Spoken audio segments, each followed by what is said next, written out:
Hi everyone, this is Danai, and in today's video I'm going to be covering a subject that I've actually never talked about before on my channel. It is ear training. I got a couple of comments from you asking me how I practiced ear training during my studies and which exercises I would suggest to improve your hearing and to do some ear training when you're a pianist. So if you're interested in hearing my thoughts on that, then keep on watching.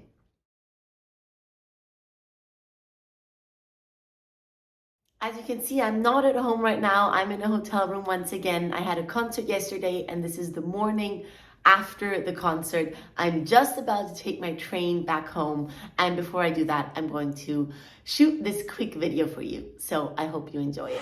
The piano is kind of an unusual instrument when it comes to being musical and when it comes to hearing, because most instruments entail that we have to actually have good hearing and we have to really train our ears in order to produce a beautifully sounding melody, because the notes are not just there. When we play a string instrument, we have to place our fingers at the exact right place in order to have beautiful intonation and in order to actually produce the right pitch for the note that we need to play. When you are playing a wind instrument, you also have to blow in the right way in order to have good intonation.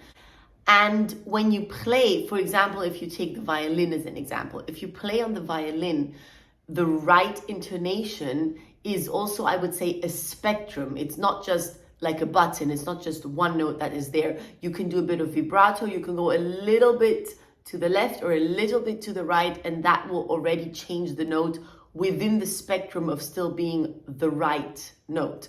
For example, when you have an F sharp or a G flat, which on the piano is the exact same note, on the violin it could be played in different ways. The F sharp, for example, leading to the G could be played slightly higher than the G flat that is leading to the F going lower, that could be played slightly lower. So you really have to train your ears and your hearing in order to sound musical and in order to really master most of the musical instruments that are out there. Now, with a piano, this is different. You actually don't need to have any knowledge about intonation in order to play a melody, because the notes are simply there and there is only one way to play them intonation-wise. So you just press the key and it is there. And on the one hand, that is great, of course, because we don't need to worry about intonation. And granted, we have enough other things to worry about on the piano that other instruments don't have. So I'm not saying that the piano is not difficult or anything like that. It's just that aspect is not there. But on the other hand, I think that it doesn't mean that we should disregard the whole hearing and intonation aspect, because it does make your understanding of music so much bigger and it does improve your musicality. So I think it still is important to have good hearing. So the basic tip that I would suggest when it comes to training your hearing and just improving your ears when you're a pianist is to sing. I would really suggest that when you start out, you sing some of the melodies that you play. If you're completely new to this, then first just sing a couple of notes. So play the note, sing it, play the note, sing it, and then play a melody, sing that melody, and try to really hear the melody while you sing it. When we sing, the way that our voice produces notes is that we have to imagine them in our brain. So we imagine what the next note sounds like, the tonality, the pitch, everything, and then we sing it. So it is exactly what every other instrumentalist that is not a pianist does before playing the note. When you're a string player or a wind player, you also imagine the note and then translate that into your finger posture or into your lungs and whatever that means for that specific instrument. And on the piano, we don't really do that. We don't really imagine a note and then try to produce it, because as I said, the note is just there. So the singing is really a good exercise to replace that missing thing on the piano. Sing And that way, imagine the notes, actually feel the intervals, the distance between each note, and sing the melody. That is the first step to improving your hearing. In general, I would say if you have kids that you're interested in introducing to music, sing with them, have them sing, maybe put them into a choir. Singing really is the easiest access to improving your hearing and to developing a musical understanding. And if you are a grown-up, as I said, then sing the melodies that you're playing. Just sing to yourself. As I said, choir I think is an amazing thing to improve your hearing. So singing really is one of the big things that I would suggest that you do. Now, once you have gotten into singing a melody that you're playing, for example, you could also play the accompaniment of whichever hand it is. Usually it is the left. So let's say you're playing the left hand as an accompaniment, and instead of playing the right hand melody, sing the right hand melody, and just do that as an exercise. Another thing that you can do is try singing intervals. So you play one note on the piano and then you sing the interval. For example, you sing a third, or you sing a fourth or a fifth, and try that in different ways. Go up, go down. So try all the variations. Another great thing to improve your hearing, but I would say you need a little bit of training before you do that, unless you already have a very innate musical understanding, is to sing a second voice. So you could sing a second voice to a melody that you're playing on the piano. Whoa. Sorry, that was a train going by. I'm just waiting for it to go away.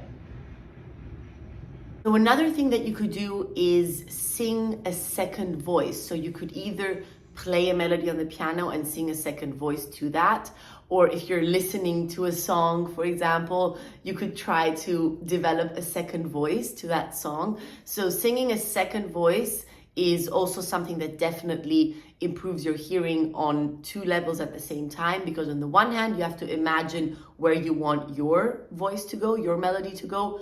On the other hand, you have to listen to the already existing melody and form intervals to it that make sense. So generally, if you can take away the abstract form of creating a melody on the piano, which is just pressing a note and the note is just there without having to put much thought into it, and replace it with a way that needs a lot of thought, a lot of preparation, and a lot of imagination of how the sound is produced, where the sound will go, which note it is, which pitch, then I would suggest that you do it. And I think that the easiest way to do that is with these different singing exercises that I just mentioned. Another method that you can practice your hearing with is, of course, to try to find melodies on the piano that you've heard before. So be it a favorite song, be it a melody that someone was just humming or something that you have in your mind, try to find that melody on the piano. This is no different from just doing musical dictation, which is something that if you've studied music, you've had to do in your studies. One of the exams that I had to take was someone playing a melody on the piano and I had to write it down. So if you don't have someone doing that for you, you could just simply take your favorite song and try to find that melody on the piano. That also, of course, is a great hearing exercise. Also, if you have that melody, then try to find harmonies for it. That's another great exercise.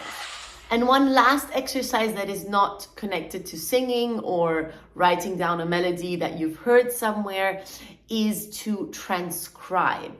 So if you already have a piece, maybe not a too complicated piece, because that can also be quite hard when you start, you can try to transcribe it into a different tonality, maybe one note lower, one note higher, or a third lower or higher.